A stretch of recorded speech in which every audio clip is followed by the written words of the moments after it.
Aku sekarang berada dekat Wangsa Maju. Kau boleh nampak dekat belakang aku sekarang ada 118 Grinder. Itu kedai pastry. Jom kita tengok apa dia offer kat dalam. Sedap kat tak sedap. Let's go.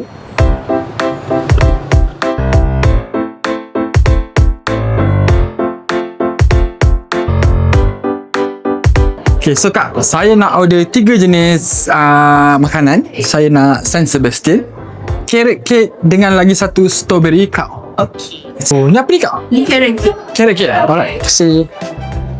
So, this one is carrot cake. Wow. Ni sense. Ni San Sebastian, Ni strawberry. strawberry cloud. Yes. Alright. Terima kasih. This one.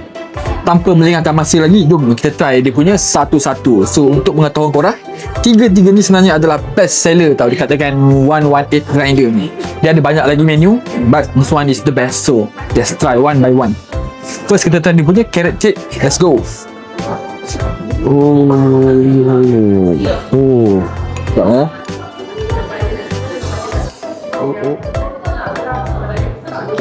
Bismillah. Untuk penggemar carrot cake, aku boleh recommend this one is one of the best lah. Sebab korang dapat rasa dia punya carrot, and then ada dia punya crumble juga. Memang sedap, memang kena dengan dia punya cream. Dan dia pun tak manis sangat, and then dia tak sangat-sangat sweet. Dia just nice. Dia takkan rasa muak dengan cepat. This one is the best. Saya boleh bagi rate dalam 8.5. Untuk satu slice ni harga dia RM17. Korang rasa berbala atau tak?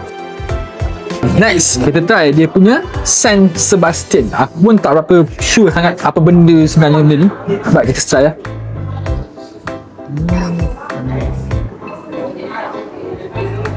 Bismillah.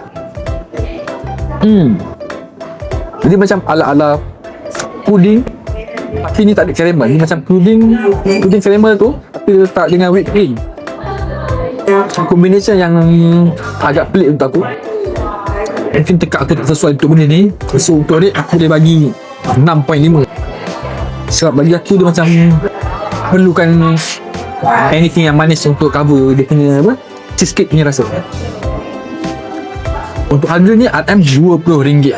Korang boleh try. Untuk aku personally, aku tak berapa okey lah. So let's go. Inilah yang ditunggu-tunggu. This is their best of the best seller. Nama dia adalah Strawberry Cloud Base. So saya pun tak tahu apa benda sebenarnya ni. So jom kita try.